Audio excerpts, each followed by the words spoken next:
Beyim, esir takası için hazırlık yaparlar. Hazırlansınlar. Bize kolay yok zaten. Acele edin, Flavis geliyor. अस्सलाम वालेकुम नाजरीन, आप इस किस्त में देखेंगे कि उरहान साहब करोलस उरहान अपने बाबा के जांबाज सिपाही बुरहान सरदार को किले से आज़ाद करवाने के लिए किले के अंदर दाखिल हो जाते हैं।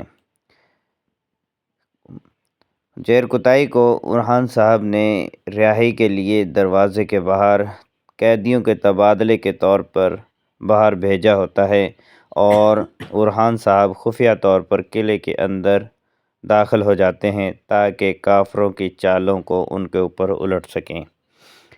बुरहान सरदार को जब किले के बाहर लेकर आया जाता है तो उरहान सरदार और उसके सिपाही सलेबियों के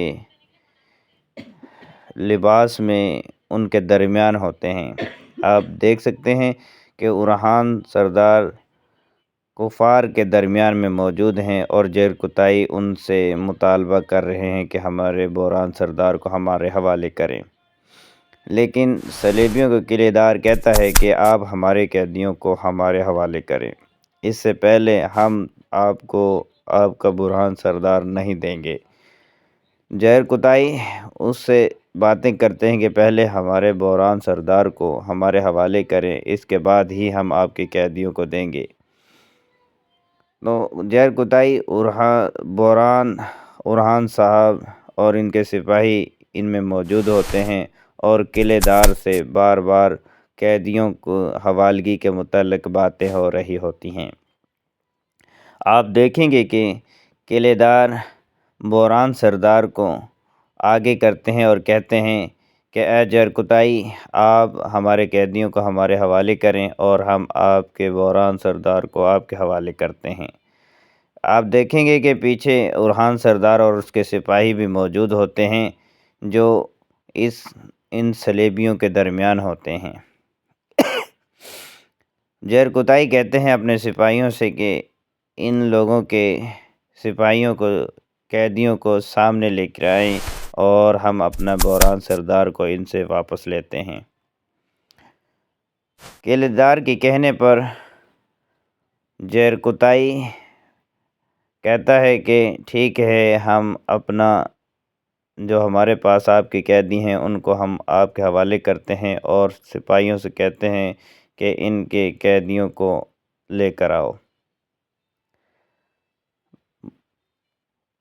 किलेदार के हवाले उनके कैदियों को करने के लिए सामने लाया जाता है। जेर कुताई अपने सिपाहियों को हुक्म देते हैं कि इनके कैदियों को वापस लाओ।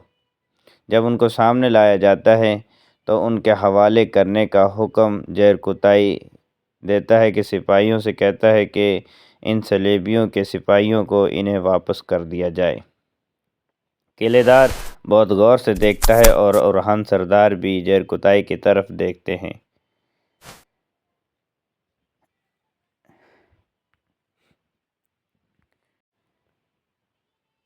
जैसे ही सिपाहियों को सामने लाया जाता है तो किलेदार भी अपने सिपाहियों से कहता है कि बुरहान सरदार को भी आगे भेजो। जैसे ही बुरहान सरदार को वो लोग आगे भेजते हैं, क्योंकि बुरहान सरदार की हालत बहुत ज़्यादा ख़राब होती है और वो ठीक से चल भी नहीं पाते। कुफार की चाल वाज़े थी, वो बुरहान सरदार को सही सलामत मुसलमानों के हवाले नहीं करना चाहते थे। वो तीर कमान लेकर बुरहान सरदार को मारने की कोशिश करते हैं तो पीछे से उरहान सरदार तीर चलाते हैं और उस कमानदार को ज़ख्मी कर देते हैं और यहाँ पर लड़ाई शुरू हो जाती है। दोनों तरफ से खूब लड़ाई होती है और जेर कुताई और उरहान सरदार को लेकर वहाँ से दूर चले जाते हैं और सलेबियों से काफ़ी जंग के बाद सलेबी अपने आप को बचाकर किले के अंदर दाखिल हो जाते हैं और जेर कुताई और उरहान सरदार के तमाम सिपाही उन काफरों को मारकर एक तरफ आ जाते हैं और बुरहान सरदार سے ملنے کے لیے۔ وہ برہان سردار کو بحفاظت وہاں سے نکال لیتے ہیں اور قلعے کا دروازہ بند ہو جاتا ہے۔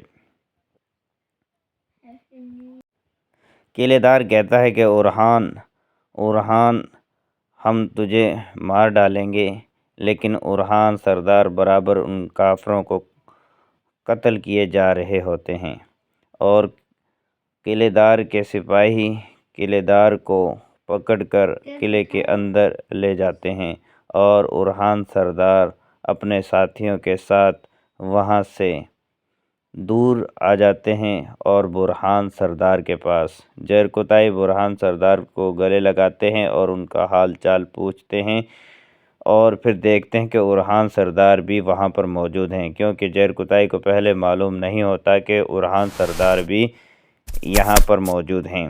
وہ اورحان سردار کو دیکھ کر بہت خوش ہوتے ہیں اور بوران کو بتاتے ہیں کہ اورحان صاحب بھی یہاں پر موجود ہیں۔